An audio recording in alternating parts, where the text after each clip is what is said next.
Hello friends, this is doctor Rajinikanth Singh, allied health care course guide. Friends, आज मैं आपको allied health care course का एक बहुत ही चर्चित कोर्स लैब टेक्नीशियन के बारे में डिस्कस करूंगा, जिसमें मैं आपको कोर्स से लेकर के पूरे नौकरी तक का सफर का पूरा चीज डिस्कस करेंगे हम लोग। अगर आप इस कोर्स में एडमिशन लेना चाहते हैं तो आप सही वीडियो को देख रहे हैं। बस आप 5 से 6 मिनट निकाल के इस वीडियो को पूरा देख लीजिए, आपको सारा चीज क्लियर हो जाएगा। पहले ये कोर्स BMLT के नाम से हुआ करता था, जो bachelor of medical laboratory technology, जो पूरे 3 साल का हुआ करता था। बट इस बार 2026 सेशन से इस कोर्स का नाम bachelor of medical laboratory science यानी BMLS कर दिया गया, और इसमें 3 साल का थियरी और 1 ईयर का इंटर्नशिप यानी पूरे 4 साल का कोर्स को बना दिया गया। तो आइए पहले जानते हैं इस कोर्स में पढ़ते क्या हैं। इस कोर्स में हम लोग पेशेंट्स के सैंपल्स पे जितने भी क्लिनिकल डायग्नोसिस होते हैं, क्लिनिकल इन्वेस्टिगेशन होते हैं, उसको करते हैं। यानी पेशेंट के बॉडी में क्या एबनॉर्मेलिटीज हो रही हैं, कौन कौन सी बीमारियां चल रही हैं, या क्या हार्मोनल डिस्टर्बेंस हो रहा है। हम पेशेंट्स का 3 चीज पे काम करते हैं: ब्लड, टिश्यू और बॉडी फ्लूइड्स। इन तीनों सैंपल पे ही काम करके हम पेशेंट का डायग्नोसिस बनाते हैं और क्लिनिकल फाइंडिंग करते हैं। सबसे बढ़िया बात यह है कि लेबोरेटरी साइंस में ही 60 to 70% पेशेंट का डायग्नोसिस हो जाता है।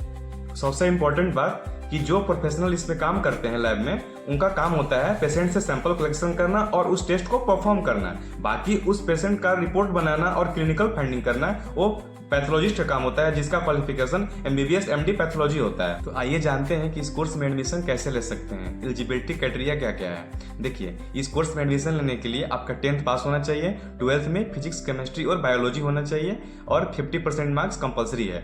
इसके बाद इस कोर्स में एडमिशन लेने की जो एंट्री है, यानी 10th 12th करने के बाद आपको जब इस कोर्स के लिए अप्लाई करेंगे तो आप 2 रास्ते से करेंगे। एक तो आपका 12th में मेरिट पे होगा, यानी उस कोर्स में 12th क्लास में आपका मार्क्स अच्छा होना चाहिए, जिसके मेरिट के थ्रू अप्लाई कर सकते हैं। और दूसरा रास्ता है नीट के थ्रू, यानी कुछ सीटें आपका नीट के थ्रू रिजर्व होंगी और कुछ सीटें 12th क्लास के मेरिट पर रिजर्व होंगी।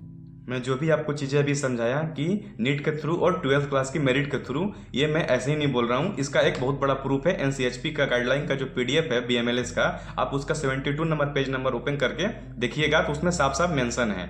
और सबसे बढ़िया बात यह है कि NCHP ने राहत दिया है बच्चों को। कोई आपका अगर एज कम है तो फिर भी जिस साल में आप एडमिशन ले रहे हैं उसी साल 31 दिसंबर तक आपका एज 17 साल पूरा हो जाता है, फिर भी आप इस कोर्स के लिए एलिजिबल है। दूसरी बात पे डिस्कस करते हैं कि DMLT कोर्स। देखिए, DMLT कोर्स बंद हुआ है कि नहीं हुआ है, ये अभी इस PDF में कहीं मेंशन नहीं है, उसके रूल में कहीं अभी मेंशन नहीं है कि बंद कर दिया गया। हाँ, बट एक इंडिकेशन जरूर दिया गया है कि इसको अभी कंटिन्यू रखा जाएगा। जैसे ही 22 पेज नंबर से नीचे आइएगा तो उसमें एक लाइन लिखा हुआ है कि इस कोर्स में, यानी BMLS कोर्स में, बैचलर कोर्स में आपका एडमिशन लेटरल एंट्री के थ्रू भी हो सकता है। यानी कि जो बच्चे डिप्लोमा किए हैं यानी DMLT DMLS किए हैं, उनका डायरेक्ट एडमिशन बैचलर में 2nd ईयर में हो जाएगा। तो ये जो बात लिखी हुई है, तो ये बात साफ साफ इंडिकेट करती है कि यानी डिप्लोमा कोर्स अभी बंद नहीं किया जाएगा।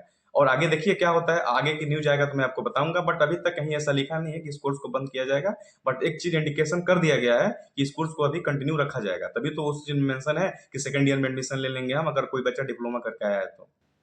और प्लस पॉइंट ये भी मेंशन है कि जो बच्चे DMLT करके आएंगे उनके लिए 10% जो सीट है BMLS कोर्स में रिजर्व रखा जाएगा, यानी 10% सीट डिप्लोमा वालों के लिए रखा जाएगा लेटर एंट्री एडमिशन लेने के लिए। इस कोर्स को करने के बाद आप बहुत सारे पोस्ट पे जॉब कर सकते हैं, यानी एक लैब टेक्नोलॉजिस्ट से लेकर के ऑफिसर रैंक तक का ग्रेड है इसमें।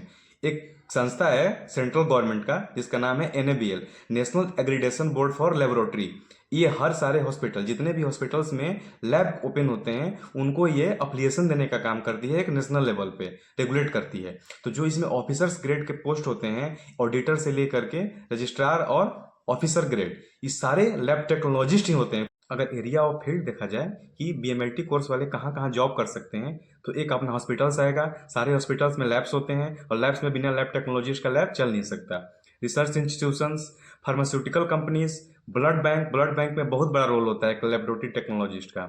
और कॉलेज, यानी कि जो जिस कॉलेज में BMLT कोर्स रेगुलेट होता है, उस कॉलेज में BMLT कोर्स वाले प्रोफेसर के लिए अप्लाई कर सकते हैं और बच्चों को पढ़ाते भी हैं। तो चलिए आपको अब इस फील्ड के बारे में कुछ इलेबोरेट कर देना चाहता हूँ कि क्या क्या चीज़ पे लैब टेक्नोलॉजिस्ट काम करते हैं। पहला आता है हीमेटोलॉजी। हीमेटोलॉजी मतलब ब्लड के सैंपल्स पे बहुत सारे टेस्ट परफॉर्म करते हैं।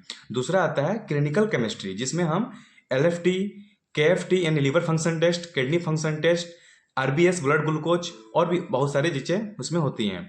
तीसरा है क्लिनिकल इम्यूनोलॉजी एंड सीरोलॉजी। इसमें हम कल्चर सेंसिटिविटी करते हैं बैक्टीरिया और वायरस पे, यानी कोई भी बैक्टीरियल डिजीज, वायरल डिजीज का हम सैंपल लेकर के उनका कल्चर सेंसिटिविटी करते हैं डिजीज को पता लगाने के लिए।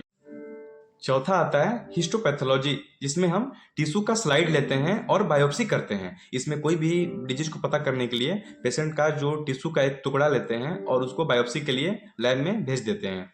इसमें जैसे बहुत सारी बीमारियां बायोप्सी से पता की जाती हैं, जैसे कैंसर का है, एक बहुत ही बड़ा जांच होती है इसमें, कैंसर में बायोप्सी बहुत इंपॉर्टेंट जांच होती है। फिर आता है हमारा ट्रांसफ्यूजन मेडिसिन, जो ब्लड बैंक में काम होती है, वो ट्रांसफ्यूजन मेडिसिन वाले ही रहते हैं लैब टेक्नोलॉजिस्ट, जो blood grouping matching, blood group देख करके ब्लड को डोनेट करवाना और ब्लड को रिसीव करना और लेना, इनका काम होता है। इस कोर्स में एक पोस्ट ग्रेजुएट डिग्री भी है जिसका नाम है masters of medical laboratory science. इसके लिए एक अलग से वीडियो बनाऊंगा। जाते जाते चैनल को सब्सक्राइब कर दीजिएगा और वीडियो को लाइक कर दीजिएगा और उस फ्रेंड को शेयर कर दीजिएगा जो 2026 में BMLS कोर्स में एडमिशन लेना चाहते हैं। बहुत बहुत धन्यवाद।